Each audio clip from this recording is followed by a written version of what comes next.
ജീവിതത്തെ പ്രധാനമായും രണ്ട് രീതിയിൽ സമീപിക്കാവുന്നതാണ്. ഒന്ന്, അഡ്ജസ്റ്റ് ചെയ്യുക. രണ്ട്, അക്സെപ്റ്റ് ചെയ്യുക. അഡ്ജസ്റ്റ് ചെയ്യുക എന്നതിൻ്റെ പ്രധാന വിഷയം നമ്മൾ യാന്ത്രികമായി തീരുന്നു എന്നുള്ളതാണ്. ജോലി, ജീവിതം, അനുഭവങ്ങൾ, കുറവുകളെല്ലാം നമുക്ക് യാന്ത്രികമായി തീരും. ചിലപ്പോൾ ആത്മഹത്യയിലേക്കും ഒളിച്ചോട്ടത്തിലേക്ക് നയിക്കാം. രണ്ടാമതായി അക്സെപ്റ്റ് ചെയ്യുക എന്നുള്ളതാണ്. അക്സെപ്റ്റ് ചെയ്യുമ്പോൾ നമ്മുടെ കുറവുകളെ, ബലഹീനതകളൊക്കെയും കൂടെയുള്ളവരുടെ ബലഹീനതകളെയും അതേപോലെ തന്നെ നമ്മൾ അംഗീകരിക്കുന്നു എന്നുള്ളതാണ്. ഒരു മനുഷ്യൻ തൻ്റെ പൂന്തോട്ടത്തെ നനയ്ക്കുവാൻ തക്കവണ്ണം 2 കുടങ്ങളിൽ വെള്ളം കൊണ്ടുവരുമായിരുന്നു. അദ്ദേഹത്തിൻ്റെ തോളിൻ്റെ 2 സൈഡിലും വെച്ചുകൊണ്ടാണ് കൊണ്ടുവന്നിരുന്നത്. ഒരു കുടത്തിൻ്റെ പ്രശ്നം എന്ന് പറയുന്നത് അത് ദ്വാരമുള്ളതായിരുന്നു. പക്ഷേ അദ്ദേഹം ആ കുറവുകളെ അംഗീകരിച്ചുകൊണ്ടാണ് കൊണ്ടുവന്നിരുന്നത്.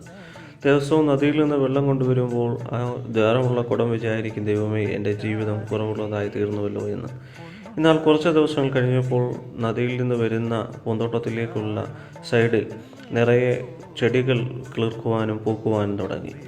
അതായത് കുറവുകളെ നമ്മൾ അംഗീകരിക്കുമ്പോൾ അത് വിജയമായി തീരും. ജീവിതത്തിൽ അഡ്ജസ്റ്റ് ചെയ്യുകയല്ല, കുറവുകൾ അംഗീകരിച്ചുകൊണ്ട് അതിജീവിക്കുക എന്നുള്ളതാണ്. പ്രശ്നങ്ങളെ അതിജീവിക്കാൻ തക്കവണ്ണം നമുക്ക് സാധിക്കുമ്പോൾ, അതിനെ അക്സെപ്റ്റ് ചെയ്യുമ്പോൾ നമുക്ക് വിജയിക്കുവാൻ തക്കവണ്ണം സാധിക്കും.